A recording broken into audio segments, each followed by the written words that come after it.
The following is my own opinion, and not the opinion of any studios I have worked for in the past or will work for in the future. All specific information comes courtesy of publicly accessible articles. Please see the bibliography in the info section of this video. Before discussing the topic of unions, let's discuss why those in the VFX industry may find having one to be necessary. For a more detailed take on this topic, check out our Cinema Cemetery episode entitled "You Don't Want to Work in VFX." Here's a brief overview of some of the issues artists face. In an attempt to slash costs, some of the VFX facilities have eliminated benefits such as sick days, health insurance, and retirement accounts. Many are forced to work under illegal conditions with unpaid overtime and 1099 tax statutes where we are responsible for paying the employer's portion of Social Security. The projects have become more volatile as the VFX facilities try to please the demands of the director put in place by the studio. Consistently, months of work can be thrown away by last-minute changes by directors with zero consequences. This in turn leads to extended crunch times to update the changes where artists work day and night with 70 to 100-hour weeks. These problems are further compounded by countries that hope to generate economic activity by offering subsidies that essentially pay studios to have the VFX work done there. VFX facilities are now becoming rent seekers, where they move country to country, state to state, to take advantage of free government money. This has led many VFX artists to become permanent nomads, where some are forced to leave their partners and newborn children to find temporary work in the far reaches of the world. The problems facing the visual effects industry are serious and complex, as seen by the number of companies failing on razor-thin margins to maintain their businesses and are either closing or consolidating. From extremely high-profile companies such as Rhythm & Hues, at the very point of winning a VFX Oscar, or Digital Domain restructuring, to companies that are less well-known, such as Look Effects closing. Between 2003 and 2013, 21 visual effects companies closed or filed for bankruptcy. Yet, of the 50 highest-grossing films of all time, 49 are what one might call effects films. Since then, the industry has certainly not improved or become more stable. That's not to say all studios are like this. As an artist, I cling fast to any studio I come across that treats me well. They're in the minority and are to be treasured. Despite positive anomalies, workers deserve to have jobs that respect their health, sanity, and age. This is where a union would come in. A union will basically provide three things: portable health and retirement benefits, paid time off for illness and vacation, establishment of wage minimums, and enforcement of labor laws. Despite the trouble in VFX, there are animation unions. How is it that some animation companies have prospered while their VFX cousins have done so poorly? Clearly, there are patchy issues in animation. DreamWorks Animation has had a run of films that have been lackluster, while at the same time, Disney Animation, along with Pixar, have prospered. But on balance, the CG animation industry is thought to be in better shape than VFX overall. This is true for many factors, the one most relevant to our discussion being the animation industry's union. The Animation Guild has been the foremost animation union in Los Angeles since the early 1950s, having been chartered in 1952 as an IATSE local after growing out of the Screen Cartoonists Guild. As they have almost 70 years of rich history in protecting artists, they've been able to accumulate many protections and perks for their members. These are just some of the benefits that the Animation Guild affords all union artists. Wage floors. The Animation Guild sets wage minimums for each position that anyone employing a member has to meet for a union job. Only the minimums are set, and most artists negotiate above their wage minimums. Healthcare. After acquiring the hours needed to join the MPI health plan, members have access to low-cost healthcare, mostly paid for by their employer. 401k. 839 offers several retirement options, such as a 401k plan that members can take part in and continue with as they move to other union employers. Pension plans. They also offer 2 different pension plans to assist with retirement. Collective bargaining. Being a part of a labor union means you have the power to negotiate your working conditions. Every 3 years, the Animation Guild collects the wants and needs of the members and negotiates with the studios to make the best contract possible. Education and training. Through IATSE, the Animation Guild uses an organization called CSATF to help educate and train members. Members of the union can partake in pre-approved courses at well-known universities and receive 2/3 reimbursement for passing a course. Upholding the contract. The Animation Guild supports its members in upholding all stipulations of the union contracts. No member is alone. International. In addition, the Animation Guild as a union is not alone. All members have the support of the full power of the international organization, IATSE, behind them. Sick days and vacation days. The Animation Guild has negotiated sick day minimums for its union members. Most studios have 10 sick days per year and up to 2 weeks of vacation a year for new employees.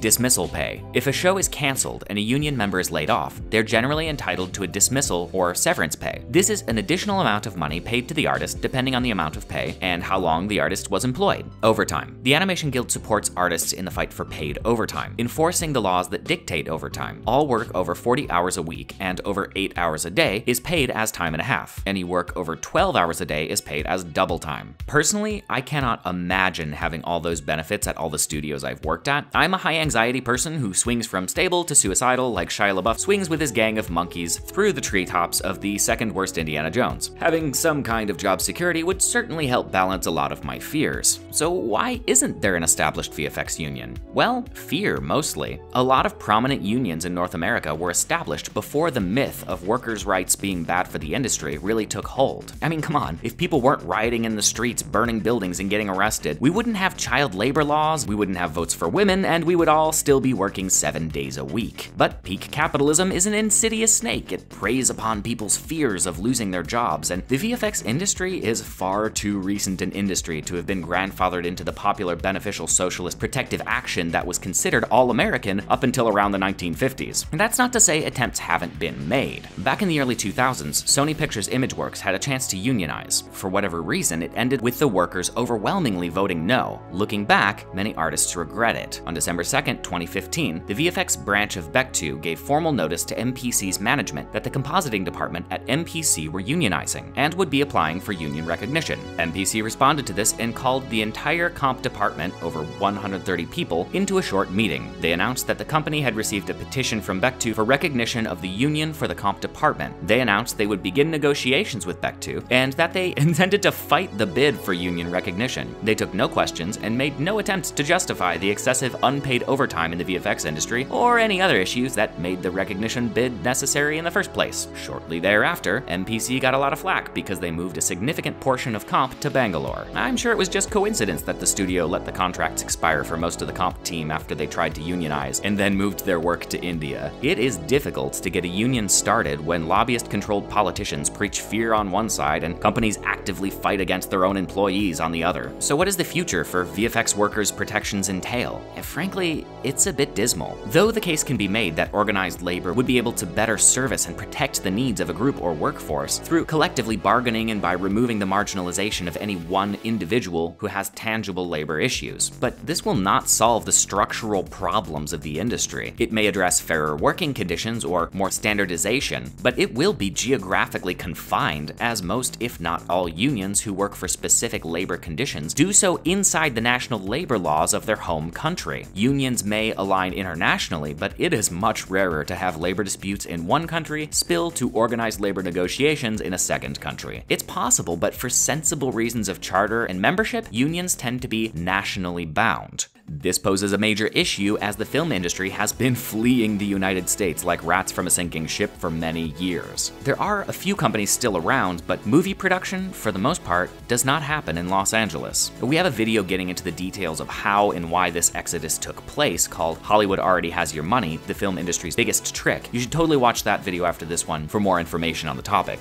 Things might have worked out differently if visual effects companies had pushed years ago to get a piece of the back end on films they helped make. But that never became the norm. Or if they had colluded to keep up their margins. But that didn't happen either. The studios, meanwhile, well, an antitrust lawsuit alleged that Hollywood's biggest studios did collude, except to fix wages and not poach employees. DreamWorks, Fox, Sony, and Disney have all by now settled the case, paying hundreds of millions of dollars in damages. But still, that hardly explains why Hollywood has hemorrhaged visual effects jobs during a time when visual effects spending has been booming. Essentially, at this point, giving visual effects workers protections and rights would be akin to putting a new roof on a house while the foundation is still made of sand. At some point, the whole house is going to collapse and the entire VFX industry will need to be rebuilt or restructured, but at that point, it'll all be taking place in China and India anyways. What will North American VFX workers be doing then? Well, without retirement, employment protection, or guaranteed healthcare, they'll have either moved overseas or have shuffled into different industries altogether. This has been Cinema Cemetery, digging 6 feet deeper into film and culture.